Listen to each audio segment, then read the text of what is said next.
Bagaimana kabarmu hari ini? Semua baik kan? Nah, Ibu harapkan anak-anak kami semua masih dalam keadaan sehat. Nah, hari ini kita akan melanjutkan pembelajaran kita tentang perkembangbiakan hewan. Minggu lalu kita sudah belajar tentang perkembangbiakan tumbuhan, baik secara generatif maupun secara vegetatif. Maka hari ini kita akan melanjutkan pembelajaran kita, yaitu perkembangbiakan hewan, baik secara generatif maupun secara vegetatif. Ibu harapkan dengan mempelajari materi ini, maka anak-anak ibu semua dapat mengklasifikasikan hewan berdasarkan cara perkembangbiakannya, baik secara ovipar, vivipar, maupun ovovivipar. Nah, sekarang dengarkan penjelasan ibu berikut ini. Perkembangbiakan hewan dibedakan menjadi dua, yaitu perkembangbiakan secara generatif dan perkembangbiakan secara vegetatif. Perkembangbiakan hewan secara generatif melibatkan induk jantan dan induk betina. Pada perkembangbiakan hewan secara generatif ini, dihasilkan embrio atau calon anak yang tumbuh di dalam telur bercangkang atau di dalam rahim induk betina. Ada 3 cara perkembangbiakan generatif pada hewan, yaitu yang pertama dengan cara bertelur atau ovipar. Yang kedua dengan cara melahirkan atau vivipar. Dan yang ketiga yaitu bertelur sekaligus melahirkan atau disebut ovovivipar. Yang pertama, bertelur. Hewan yang berkembang biak dengan cara bertelur disebut dengan ovipar.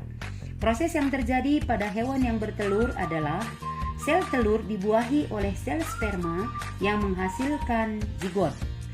Zigot hewan ovipar akan tumbuh dan berkembang di dalam tubuh hewan betina hingga dibungkus oleh cangkang keras. Selanjutnya, telur akan dikeluarkan dari tubuh hewan betina.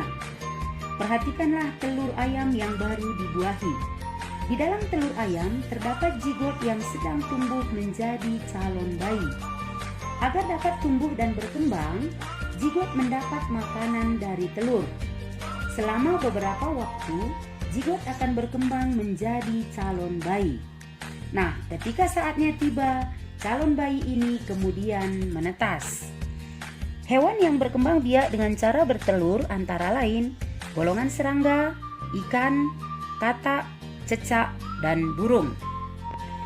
Yang kedua, melahirkan. Hewan yang berkembang biak dengan cara melahirkan disebut juga dengan hewan vivipar. Proses yang terjadi pada perkembangbiakan hewan secara vivipar yaitu sel telur dibuahi sel sperma di dalam tubuh induk betina. Sel telur yang telah dibuahi itu kemudian tumbuh dan berkembang menjadi calon bayi di dalam rahim induk betina. Calon bayi ini sangat bergantung pada induknya. Semua kebutuhan makanan dan oksigen dipenuhi dari tubuh induknya melalui organ khusus yang disebut plasenta.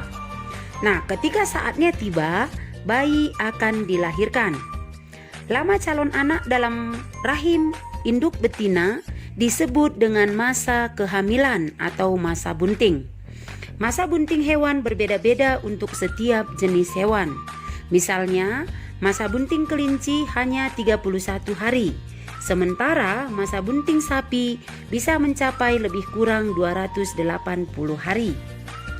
Hewan yang berkembang biak dengan melahirkan antara lain kucing, harimau, kelinci, sapi, kambing, paus, dan lumba-lumba. Yang ketiga, bertelur dan melahirkan. Hewan yang berkembang biak dengan cara bertelur dan melahirkan disebut dengan hewan ovovivipar. Embrio hewan ovovivipar dibungkus oleh cangkang telur.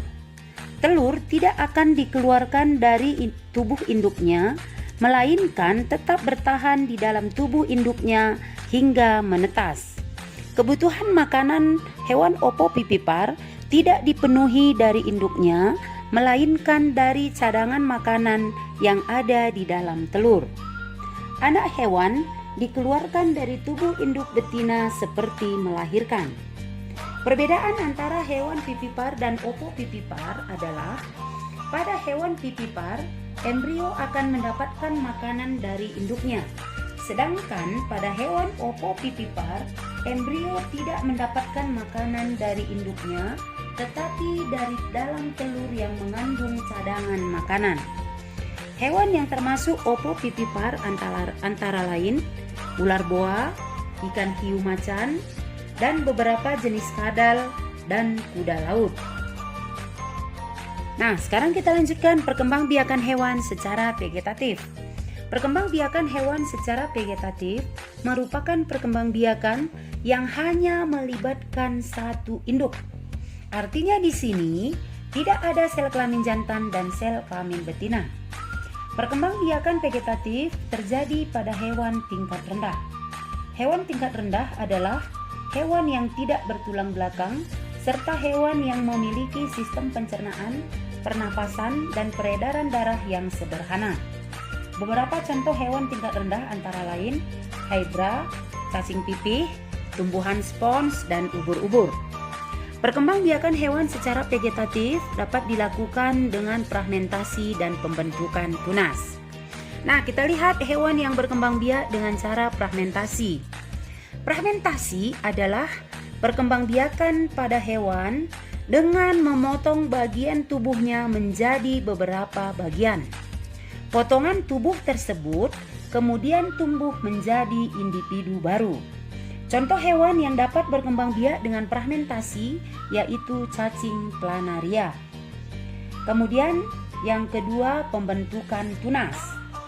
Hewan yang dapat berkembang biak dengan cara pembentukan tunas yaitu hydra dan ubur-ubur. Tunas akan tumbuh dari tubuh induk, kemudian melepaskan diri dan berkembang menjadi individu dewasa. Bagaimana anak-anak kami sekalian? Apakah sudah dapat memahami perkembangbiakan hewan baik secara generatif dan vegetatif? Kalau nanti ada yang kurang jelas, kita dapat berkomunikasi melalui WA grup kita. Nah, untuk menambah pengetahuan anak-anak kami, maka Ibu harapkan anak-anak kami dapat mencari sumber bacaan lain yang ada di rumah ataupun mengamati hewan yang ada di lingkungan sekitar kita. Kemudian nanti Ibu akan mengharapkan anak-anak kami untuk membuat ringkasan tentang perkembangbiakan hewan di buku catatanmu masing-masing. Sebentar lagi Ibu akan membagikan lembar kerja yang akan kamu kerjakan di buku latihanmu. Setelah selesai kamu mengerjakannya, fotokan dan kirim ke WA pribadi Ibu. Nah, Ibu harapkan anak-anak Ibu semua masih tetap semangat dalam belajar. Sekian dan terima kasih. Salam sehat.